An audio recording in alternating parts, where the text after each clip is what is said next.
Video ಶುರು ಮಾಡೋಕ್ಕಿಂತ ಮುಂಚೆ ಮತ್ತಷ್ಟು ರೋಚಕ ಮಾಹಿತಿಗಳಿಗಾಗಿ ನಮ್ಮ ಚಾನಲ್ಗೆ ಸಬ್ಸ್ಕ್ರೈಬ್ ಮಾಡಿಲ್ಲ ಅಂದರೆ ಸಬ್ಸ್ಕ್ರೈಬ್ ಮಾಡ್ಕೊಳ್ಳಿ, ಹಾಗೆ ಬೆಲ್ ಐಕನ್ ಮೇಲೆ ಕೂಡ ಕ್ಲಿಕ್ ಮಾಡ್ಕೊಳ್ಳಿ. ನಮಸ್ಕಾರ ಗೆಳೆಯರೆ, ಡಿವನ್ ಕನ್ನಡ ಯೂಟ್ಯೂಬ್ ಚಾನಲ್ಗೆ ನಿಮಗೆ ಸ್ವಾಗತ. ಗೆಳೆಯರೆ, ಇವತ್ತಿನ ಈ ಒಂದು ವಿಡಿಯೋ ಮುಖಾಂತರ ಕೂಡ ನಿಮಗೆ ಗೇಮ್ನ ಮುಖಾಂತರ ನೀವು ಈ ಒಂದು ಗೇಮ್ನಲ್ಲಿ ಈ 4 ನಂಬರ್ನಲ್ಲಿ ಯಾವ ಒಂದು ನಂಬರ್ನ ಸೆಲೆಕ್ಟ್ ಮಾಡ್ತೀರಾ ಅದರ ಮೇಲೆ ಅದರ ಒಂದು ಪ್ರಕಾರದಲ್ಲಿ ಅದರ ಒಂದು ವಿಷಯದಲ್ಲಿ ನಿಮಗೆ ಬರುವಂಥ ಒಂದು ದಿನಗಳಲ್ಲಿ ಯಾವ ಒಂದು ಶುಭ ವಿಚಾರ ಸಿಗುತ್ತೆ ಅಥವಾ ಯಾವ ಒಂದು ಒಳ್ಳೆಯ ಸಂಕೇತಗಳಿದೆ ಎಲ್ಲವನ್ನು ಕೂಡ ನಾನು ಇವತ್ತಿನ ಈ ಒಂದು ವಿಡಿಯೋ ಮುಖಾಂತರ ನಿಮಗೆ ತಿಳಿಸ್ಕೊಡ್ತಾ ಇದ್ದೀನಿ. ಹಾಗಾಗಿ ಆದಷ್ಟು ಈ ಒಂದು ವಿಡಿಯೋನ ನೀವು ಪೂರ್ತಿಯಾಗಿ ನೋಡೋಣ ಮರಿಬೇಡಿ. ಅದಕ್ಕಿಂತ ಮುಂಚೆ ವಿಡಿಯೋಗೆ ಒಂದು ಬಾರಿ ಲೈಕ್ ಮಾಡಿ, ಹಾಗೆ ನಿಮಗೆ ಯಾವ ದೇವರು ಇಷ್ಟ ಅಥವಾ ಯಾವ ದೇವರನ್ನ ನೀವು ತುಂಬ ಪೂಜೆ ಮಾಡ್ತೀರಾ ಆ ಒಂದು ದೇವರ ಒಂದು ಇಷ್ಟವಾದಂಥ ಒಂದು ಮಂತ್ರವನ್ನು ನಮಗೆ ಕಮೆಂಟ್ ಸೆಕ್ಷನಲ್ಲಿ ಕಮೆಂಟ್ ಮಾಡಿ ನಮಗೆ ತಿಳಿಸೋದನ್ನು ನೀವು ಮರಿಬೇಡಿ. ಗೆಳೆಯರೆ, ಮೊದಲು ನೀವೇನು ಮಾಡಬೇಕು ಅಂದರೆ ಯಾವ ಒಂದು ಇಷ್ಟ ದೇವರು ನಿಮಗೆ ಯಾವುದಾದ್ರು ಒಂದು ದೇವರು ಇಷ್ಟ ಆಗಿರುತ್ತಲ್ಲ ಆ ಒಂದು ದೇವರನ್ನು ಮನಸ್ಸಲ್ಲಿ ಒಂದು ಸತಿ ನೆನೆಸ್ಕೊಂಡು ಈ 4 ನಂಬರ್ನಲ್ಲಿ ಅಂದರೆ 1, 2, 3, 4 ನಂಬರ್ನಲ್ಲಿ ಒಂದು ನಂಬರನ್ನ ಆರಿಸ್ಬೇಕಾಗತ್ತೆ.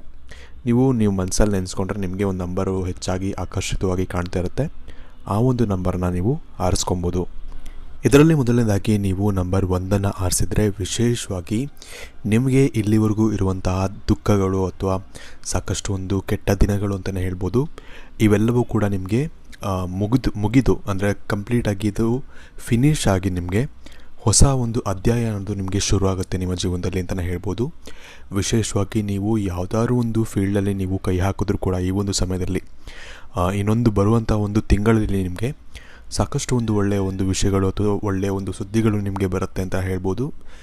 ಯಾವುದಾದ್ರು ಒಂದು ಹೊಸ ಸ್ಟಾರ್ಟ್ ಮಾಡಬೇಕು, ವಿಶೇಷವಾಗಿ ಬಿಸ್ನೆಸ್ ಮಾಡಬೇಕು ಅಂತಿದ್ರೆ ಅದನ್ನು ಕೂಡ ನೀವು ಮಾಡ್ಬೋದು. ಅದರಿಂದ ಕೂಡ ನಿಮಗೆ ಒಳ್ಳೆಯದಾಗುತ್ತೆ. ಅಥವಾ ಏನಾದ್ರು ಒಂದು ಸೈಟ್ ತೊಗೊಬೇಕು, ಮನೆ ತೊಗೊಬೇಕು ಅನ್ನೋ ಒಂದು ಯೋಚನೆ ಮಾಡ್ತಿದ್ದೀರಾ ಅಂದರೆ ಕೂಡ ನೀವು ಅದನ್ನು ಕೂಡ ಮಾಡ್ಬೋದು. ಅದರಿಂದ ಕೂಡ ನಿಮಗೆ ಒಳ್ಳೆಯ ಒಂದು ಉಪಯೋಗ ಅಥವಾ ಒಳ್ಳೆಯ ಒಂದು ಯೋಗ ನಿಮಗೆ ಇರುತ್ತೆ ಅಂತ ಹೇಳ್ಬೋದು. ಹಾಗಾಗಿ ನಿಮಗೆ ಹೊಸ ಒಂದು ಆಪರ್ಚುನಿಟೀಸ್ ಅಂತ ಕೂಡ ಬಂದರೂ ಬರಬಹುದು. ಅದನ್ನು ನೀವು ಕೈ ಬಿಡಬೇಡಿ, ಅಂದರೆ ಅದನ್ನು ಇಗ್ನೋರ್ ಮಾಡಬೇಡಿ. ಹೆಂಗೆ ಇದ್ದರೂ ಕೂಡ ಸ್ಟಾರ್ಟಿಂಗಲ್ಲಿ ಅದಕ್ಕೆ ನುಗ್ಗಬೇಕು, ಅಂದರೆ ಸ್ಟಾರ್ಟಿಂಗ್ ಅದಕ್ಕೆ ಇಳಿದು ಬಿಡಬೇಕು ಫೀಲ್ಡಿಗೆ, ಆಮೇಲೆ ನೋಡ್ಕೊಬೇಕು. ಯಾಕಂದರೆ ಆಮೇಲೆ ನಿಮಗೆ ಸ್ವಲ್ಪ ತೊಂದರೆಗಳಾಗೋ ಚಾನ್ಸಸ್ ಇರುತ್ತೆ. ಹಾಗಾಗಿ ನಿಮಗೆ ಏನಾದರೂ ಒಂದು ಆಪರ್ಚುನಿಟೀಸ್ ಅಂತ ಸಿಕ್ಕಿದಾಗ ನೀವು ಅದನ್ನು ಟ್ರೈ ಮಾಡೋಕ್ಕೆ ಮರಿಬೇಡಿ. ಇನ್ನು ಮುಂದಿನದಾಗಿ ನೀವು ನಂಬರ್ 2 ಆಯ್ಕೆ ಮಾಡಿದರೆ ಇವ್ರಿಗೆ ಏನಪ್ಪ ಅಂದರೆ ವಿಶೇಷವಾಗಿ ಜೀವನದಲ್ಲಿ ಸಾಕಷ್ಟು ಒಳ್ಳೆಯ ಒಂದು ಆಪರ್ಚುನಿಟೀಸ್ ಅನ್ನೋದು ಇವ್ರ ಕಾಲ ಹತ್ರ ಬಿದ್ದಿರುತ್ತೆ. ಅಂದರೆ ಅವಕಾಶಗಳು ಅನ್ನೋದು ಕಾಲ ಹತ್ರ ಬಿದ್ದಿರುತ್ತೆ. ಅದ್ರ ಬಗ್ಗೆ ಇವರು ಯೋಚನೆ ಮಾಡ್ತಿರೋದಿಲ್ಲ. ಅಂದರೆ ಇದನ್ನು ಮಾಡಬೇಕು ಅಂತಾಗಲಿ ಅಥವಾ ಇದರಿಂದ ನನಗೇನಾದರೂ ಒಂದು ಅಂದರೆ ಮಾಡಬೇಕು ಅನ್ನೋ ಒಂದು ಮನಸ್ಸೇ ಬರೋದಿಲ್ಲ. ಈ ಒಂದು ಪ್ರಾಬ್ಲಮ್ ಇವ್ರಿಗೆ ಇರುತ್ತೆ. ಅದು ಯಾಕೆ ಅಂತ ಇವ್ರಿಗೆ ಗೊತ್ತಿರಬೇಕು. ಬಟ್ ಆದರೆ ನಿಮಗೆ ಆಪರ್ಚುನಿಟೀಸ್ ಅಂತ ಇದೆ, ನಿಮಗೆ ಆಲ್ಮೋಸ್ಟ್ ನಿಮಗೆ ಆಪರ್ಚುನಿಟೀಸ್ ಇದೆ. ಹಾಗಾಗಿ ಆ ಒಂದು ಆಪರ್ಚುನಿಟೀಸ್ನ ಯೂಸ್ ಮಾಡಿಕೊಂಡು ನೀವು ಒಳ್ಳೆ ಕೆಲಸಗಳನ್ನ ಮಾಡಿಕೊಂಡು ನೀವು ಮುಂದೆ ವರಿಬೋದು. ಅದರಿಂದ ನಿಮಗೆ ಒಳ್ಳೆಯದಾಗುತ್ತೆ ಅಂತಲೇ ಹೇಳ್ಬೋದು. ಅದಷ್ಟೇ ಅಲ್ಲ, ನಿಮಗೆ ಯಾವುದಾದ್ರು ಒಂದು ಕೆಲಸಗಳಾಗಲಿ ಅಥವಾ ನಿಮಗೆ ನಿಮ್ಮ ಪಾರ್ಟ್ನರ್ ವಿಷಯದಲ್ಲಾದರೂ ಆಗಲಿ ಏನೋ ನಿಮ್ಮಿಬ್ಬರ ಮಧ್ಯೆ ಏನೋ ಜಗಳ ಆಗಿ ಅವರೇನೋ ಮಾತಾಡ್ತಿಲ್ಲ ಅಂದರೆ ನೀವೇ ಮಾತಾಡ್ಸೋಕ್ಕೆ ಹೋಗಬೇಕಾಗತ್ತೆ. ಅವರೇ ಮಾತಾಡ್ಸ್ಲಿಂದ ಕಾಯೋಕ್ಕೆ ಹೋಗಬೇಡಿ, ಅದು ನಿಮಗೆ ಆಗೋದಿಲ್ಲ. ನೀವೇ ಏನಾದರೂ ರಿಲೇಷನ್ಶಿಪ್ ಕಂಟಿನ್ಯೂ ಆಗಬೇಕು ಅಂದರೂ ಕೂಡ ನೀವೇ ಮೆಸೇಜ್ ಮಾಡೋದು, ನೀವೇ ಕಾಲ್ ಮಾಡೋದು ಮಾಡಿದ್ರೆ ಮಾತ್ರ ನಿಮಗೆ ಒಂದು ಸೊಲ್ಯೂಷನ್ ಅನ್ನೋದು ಸಿಗುತ್ತೆ. ಇಲ್ಲಾಂದರೆ ಅದರಿಂದ ನಿಮಗೆ ಯಾವ ಸೊಲ್ಯೂಷನ್ ಕೂಡ ಸಿಗೋದಿಲ್ಲ. ಇದೇ ರೀತಿ ಎಲ್ಲನೂ ಕೂಡ ನಿಮಗೆ ಕರಿಯರ್ ಬಗ್ಗೆನೂ ಹೇಳಿದೆ. ನಿಮಗೆ ಆಪರ್ಚುನಿಟೀಸ್ ಅಂತ ಬಂದಾಗ ಅದಕ್ಕೆ ಹೋಗಿ ನೀವು ಆಪರ್ಚುನಿಟೀಸ್ನ ಎಕ್ಸ್ಪ್ಲೋರ್ ಮಾಡಿ ಅಂದರೆ ಟ್ರೈ ಮಾಡಿ, ಏನಾದ್ರು ಮಾಡ್ಬೋದಾ ಅಂತ ಅದರ ಫ್ಯೂಚರ್ ಬಗ್ಗೆ ತಿಳ್ಕೊಂಡು ನೀವು ಮಾಡೋದು ಒಳ್ಳೆಯದು ಅಂತಲೇ ನಾನು ನಿಮಗೆ ಸಜೆಸ್ಟ್ ಮಾಡ್ತೀನಿ. ಇನ್ನು ಮುಂದಿನದಾಗಿ ನೀವು ನಂಬರ್ 3 ನೀವು ಆಯ್ಕೆ ಮಾಡಿದರೆ ವಿಶೇಷವಾಗಿ ಇವ್ರಿಗೆ ಒಂದು ಒಳ್ಳೆಯ ನ್ಯೂಸ್ ಏನಪ್ಪ ಅಂದರೆ ಇವರು ಎಲ್ಲಾದರೂ ಒಂದು ಸ್ಟಾಕಲ್ಲಿ ಇನ್ವೆಸ್ಟ್ ಮಾಡಿರ್ತಾರೆ ಅಥವಾ ಯಾವುದಾದ್ರು ಒಂದು ಫೀಲ್ಡಲ್ಲಿ ಇವರು ಹಣವನ್ನು ಇನ್ವೆಸ್ಟ್ ಮಾಡಿರ್ತಾರೆ ಅಂದರೆ ಅದು ಸ್ಟಾಕ್ ಆಗಲಿ ಅಥವಾ ಮಾರ್ಕೆಟಿಂಗಲ್ಲಾಗಲಿ ಅಥವಾ ಯಾವುದಾದ್ರು ಒಂದು ಇವಾಗ ಇದಂತ ರಿಯಲ್ ಎಸ್ಟೇಟಲ್ಲಾಗಲಿ ಏನರಲ್ಲಾದರೂ ಇನ್ವೆಸ್ಟ್ ಮಾಡಿರ್ತಾರಲ್ಲ ದುಡ್ಡು, ಅದರಲ್ಲಿ ಇವರು ಅಂದುಕೊಂಡಿದ್ದಕ್ಕಿಂತ ಹೆಚ್ಚಿನ ಒಂದು ಲಾಭ ಇವ್ರಿಗೆ ಸಿಗುತ್ತೆ ಅಂತಲೇ ಹೇಳ್ಬೋದು. ನೀವು ಎಕ್ಸ್ಪೆಕ್ಟೇ ಮಾಡಿರಲ್ಲ.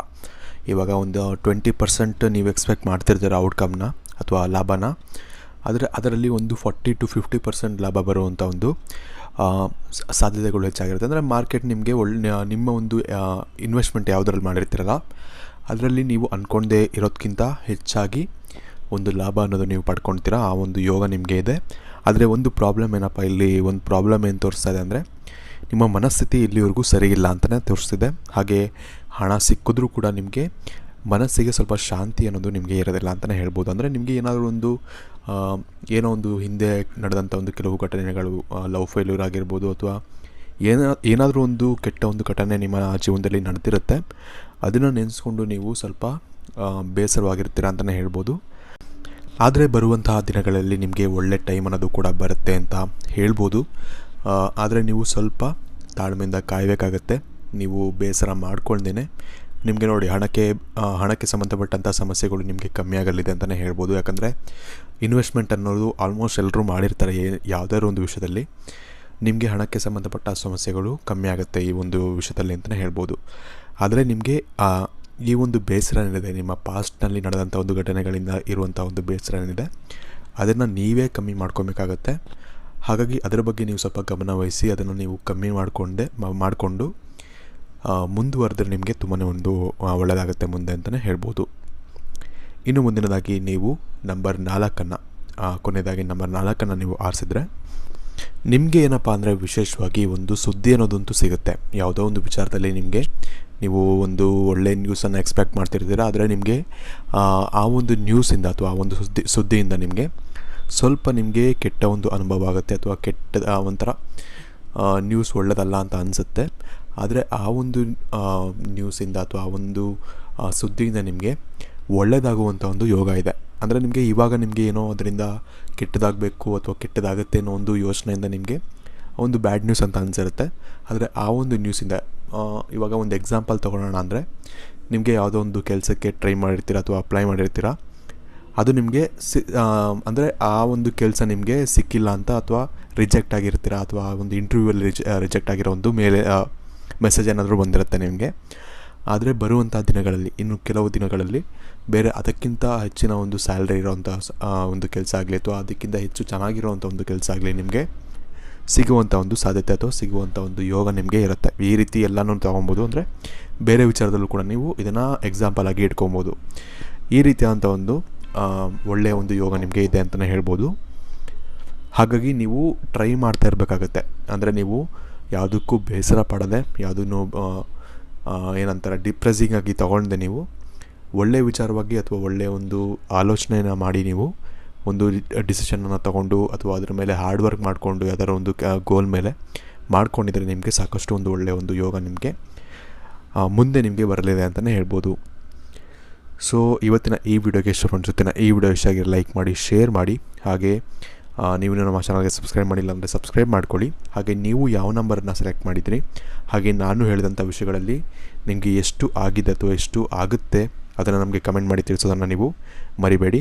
ಹಾಗೆ ವಿಡಿಯೋ ಬಗ್ಗೆ ನಿಮಗೆ ಏನೇ ಡೌಟ್ಸ್ ಇದ್ದರೂ ಕೂಡ ನಮಗೆ ಕಮೆಂಟ್ ಸೆಕ್ಷನಲ್ಲಿ ನೀವು ಕಮೆಂಟ್ ಮಾಡಿ ನಮಗೆ ತಿಳಿಸೋದನ್ನು ನೀವು ಮರಿಬೇಡಿ. ಧನ್ಯವಾದಗಳು.